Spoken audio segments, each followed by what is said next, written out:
नमस्कार विद्यार्थियों, आज हमारा इसमें राज्य सरकार में अंतिम बिंदु होगा उच्च न्यायालय का कार्य क्षेत्र एवं शक्तियां। किसके बारे में पढ़ेंगे हम? उच्च न्यायालय के कार्य क्षेत्र एवं शक्तियों के बारे में हम अध्ययन करेंगे। देखो, उच्च न्यायालय के कार्य क्षेत्र एवं शक्तियों का जो वर्णन जो दिया गया है, हम निम्न प्रकार से इसका अध्ययन करते हैं कि मूल प्रारंभिक क्षेत्राधिकार, पहला इसका बिंदु होता है मूल प्रारंभिक क्षेत्राधिकार, ठीक है। फिर रिट संबंधी अधिकार यानी रिट अधिकारिता, फिर अपीलीय क्षेत्राधिकार और अपीलीय क्षेत्राधिकार, अभिलेख न्यायालय, प्रशासन संबंधी और न्याय पुनरावलोकन संबंधी शक्तियां। ये विभिन्न शक्तियां क्या है कि इसके अंतर्गत दी गई, ठीक है। अब देखो, सबसे पहले मूल क्षेत्राधिकार के बारे में हम अध्ययन करेंगे। नंबर 1, मूल क्षेत्राधिकार। तो देखो, मूल क्षेत्राधिकार के संबंध में क्या बताया गया है? देखो, मूल क्षेत्राधिकार के संबंध में यह बताया गया है कि उच्च न्यायालय द्वारा वादों की सुनवाई करना, मतलब उच्च न्यायालय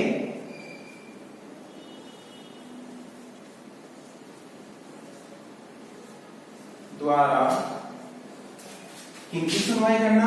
वादों की सुनवाई करना। जो वाद है, जो विवाद है, उन विवादों की सुनवाई करना किसके द्वारा? उच्च न्यायालय के द्वारा। उच्च न्यायालय का कार्य है कि वो किसकी सुनवाई करेगा?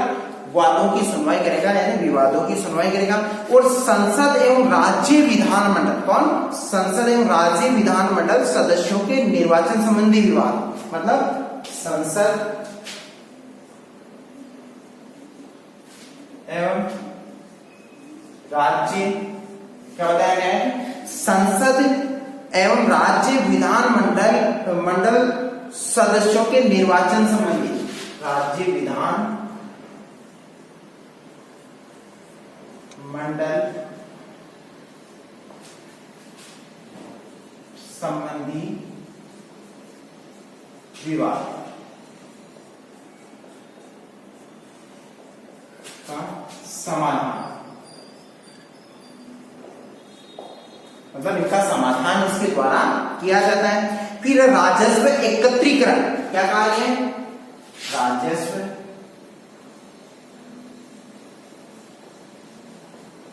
एकत्रीकरण, क्या करना है? राजस्व एकत्रीकरण का कार्य भी करना है। भू और मौलिक अधिकार, और क्या है? मौलिक अधिकार व वसीयत, विवाह विधि व कंपनी कानून व विवाह विच्छेद आदि के मुकदमों की सुनवाई किसमें की जाती है? मूल क्षेत्राधिकार के अंतर्गत आता है, उच्च न्यायालय के अंदर इनकी सुनवाई की जाती है। फिर नेक्स्ट है याचिका, जिसे रिट कहते हैं। दूसरा है याचिका। याचिका के संबंध में क्या बताया गया है? याचिका के संबंध में यह बात बताई गई कि अनुच्छेद 226, कौन सा? अनुच्छेद 226 क्या बताता है? अनुच्छेद 226, अनुच्छेद 226 उच्च न्यायालय बंदी प्रत्यक्षीकरण, उच्च न्यायालय बंदी प्रत्यक्षीकरण, परमादेश, प्रतिषेध, उत्प्रेषण तथा अधिकार परीक्षा याचिका जारी कर सकता है। क्या क्या? निम्न याचिकाएं कौन सी है? निम्न याचिकाएं जारी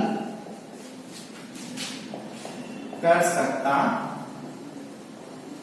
है, जिसमें है अधिकार परीक्षा लेख, ठीक है। उत्प्रेषण, बंदी प्रत्यक्षीकरण, उत्प्रेषण, बंदी प्रत्यक्षीकरण और परमादेश,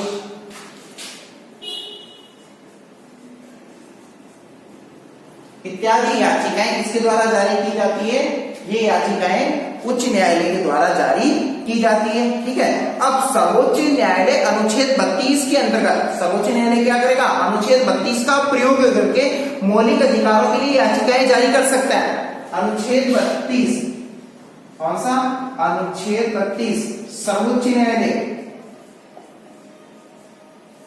सर्वोच्च न्यायालय क्या करेगा, अनुच्छेद 32 में सर्वोच्च न्यायालय मौलिक अधिकारों के लिए, मौलिक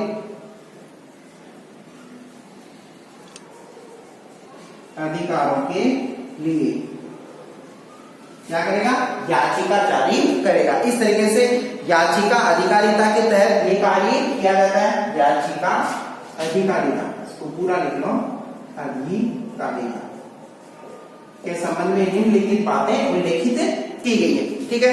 और दूसरी चीज इसी के अंदर, उच्च न्यायालय मौलिक अधिकारों के साथ साथ, उच्च न्यायालय क्या करेगा, मौलिक अधिकारों के साथ साथ अन्य मामलों के लिए याचिकाएं जारी कर सकता है। ठीक है। फिर अपीलीय क्षेत्राधिकार, तीसरा बिंदु है हमारा,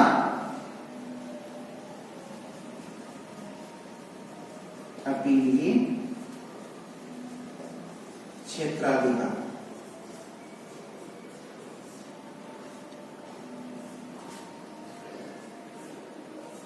अपीलीय क्षेत्राधिकार के अंतर्गत क्या बताया गया कि अपीलीय क्षेत्राधिकार के अंदर उच्च न्यायालय के अपीलीय क्षेत्राधिकार के अंतर्गत देखो, सिविल अपीलीय क्षेत्राधिकार, पहला क्या आता है, पहला है सिविल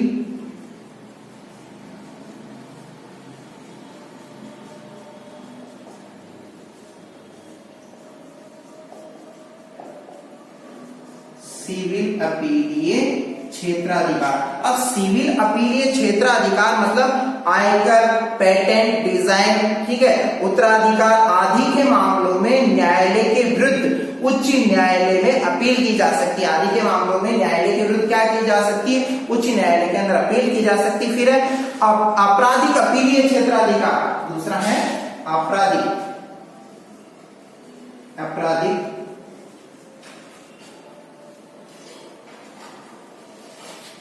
अपीलीय क्षेत्राधिकार। अब आपराधिक अपीलीय क्षेत्राधिकार से तात्पर्य यह है कि इसमें जब अपराधों को क्या किया जाता है, जब अपराधों को सेशन न्यायालय ने 4 वर्ष के लिए कारावास यानी अपराधी को जब सेशन न्यायालय ने 4 वर्ष के लिए कारावास यानी दंड दिया है, कारावास का दंड अगर दिया है या मृत्यु दंड दिया है, तो वो व्यक्ति उच्च न्यायालय के अंदर क्या कर सकता है, याचिका दायर कर सकता है। वो उच्च न्यायालय में यानी उसकी सुनवाई हो सकती है, वो अपील कर सकता है। अपनी अपील किसके अंतर्गत करेगा, वो आपराधिक क्षेत्र के अंदर अगर उसे फला व्यक्ति को मृत्यु दंड की सजा दे दी या उसको कारावास दे दिया गया हो, यानी उसको दंड वगैरह दे दिया गया हो, तो उस स्थिति के अंदर वो अपील कर सकता है उच्च न्यायालय के अंतर्गत। फिर संवैधानिक अपीलीय क्षेत्राधिकार, तीसरा है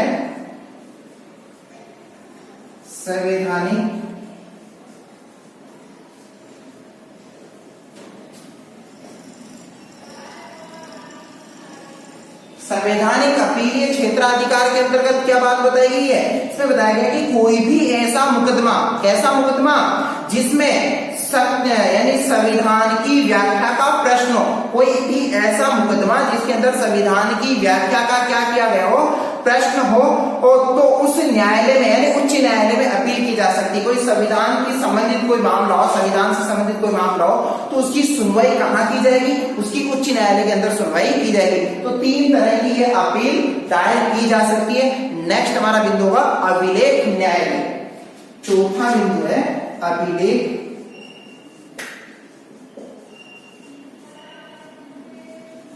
न्यायालय। अब देखो अभिलेख न्यायालय के अंतर्गत क्या बताया गया है, इसमें बताया गया कि अनुच्छेद 215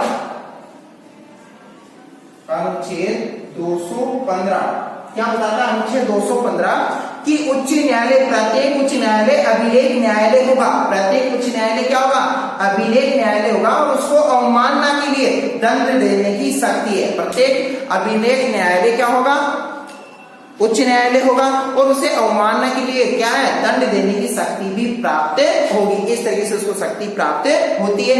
और उच्च न्यायालय के निर्णय रिकॉर्ड की तरह क्या किए जाएंगे, इनके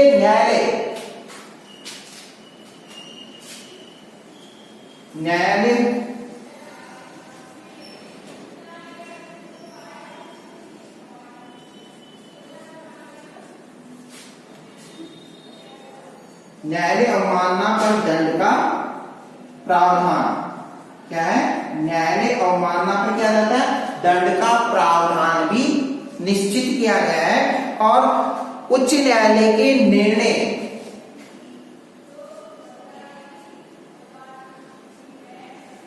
उच्च न्यायालय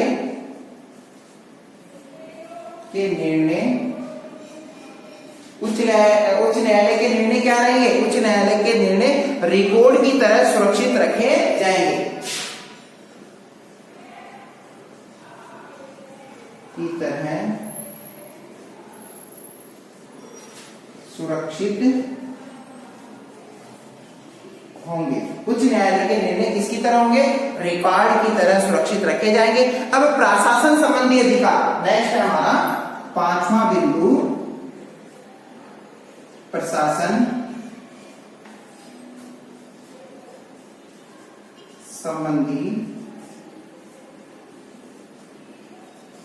अधिकार। प्रशासन संबंधी जो अधिकार उसके अंतर्गत क्या बताया गया है, देखो प्रशासन संबंधी अधिकार के अंतर्गत ये बात बताई गई है कि उच्च न्यायालय अपने अधीन किसी न्यायालय के पत्रों निर्णयों को मंगवा सकता है। उच्च न्यायालय जो उसके अधीन जो न्यायालय है उन न्यायालयों से क्या मंगा सकता है, पत्रों को मंगा सकता है, उनकी जांच पड़ताल करवा सकता है। मतलब ये अधिकार किसके पास में, उच्च न्यायालय अपने अधीन किसी न्यायालय से, मतलब अपने अधीन न्यायालय से उच्च न्यायालय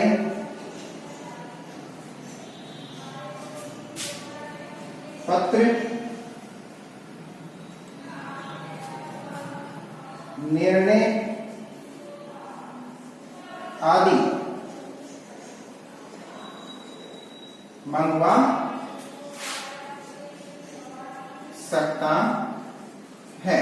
मतलब अपने अधीन न्यायालय, मतलब जो उच्च न्यायालय के अधीन जो न्यायालय होंगे उन न्यायालय से, यानी छोटे न्यायालय से पत्र या निर्णय से संबंधित वो फाइलें अपने पास में मंगवाने का अधिकारी होता है। कौन होता है, उच्च न्यायालय। उच्च न्यायालय को, और उच्च न्यायालय का कर्तव्य है, क्या कर्तव्य है कि वह ध्यान रखे, इन बातों पे ध्यान रखे कि अधीनस्थ न्यायालय अपनी शक्ति सीमा का उल्लंघन तो नहीं कर रहा है। मतलब उसके जो अधीन जो न्यायालय है वो अपनी शक्ति सीमा का उल्लंघन कर रहा है या नहीं कर रहा है, ये भी जानकारी हासिल करना किसका उत्तरदायित्व बनता है, उच्च न्यायालय का उत्तरदायित्व बनता है। और अपने कर्तव्यों का निश्चित विधि के अनुसार ही पालन कर रहा है। मतलब उसे अपने जो अनुसार जो कर्तव्य दिए गए उन कर्तव्यों का निश्चित विधि के अनुसार ही क्या करना चाहिए, पालन करना चाहिए। और एक न्यायालय से हटाकर दूसरे न्यायालय में विचार तथा निर्णय के लिए भेज भी सकता है। मतलब इस तरीके का उसको पास में अधिकार होता है। अब न्यायिक पुनरावलोकन, नेक्स्ट बिंदु हमारा न्यायिक पुनरावलोकन, छठा और अंतिम बिंदु है न्यायिक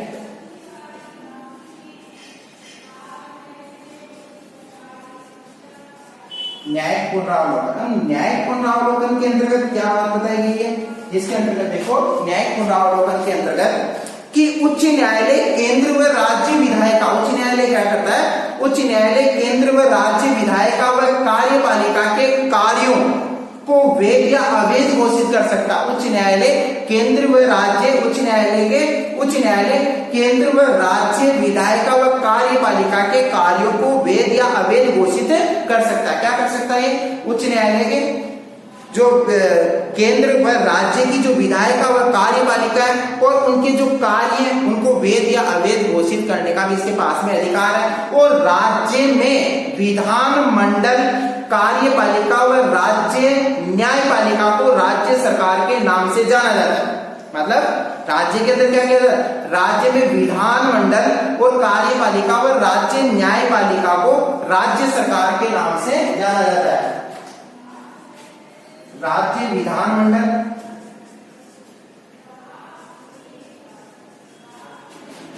कार्यपालिका,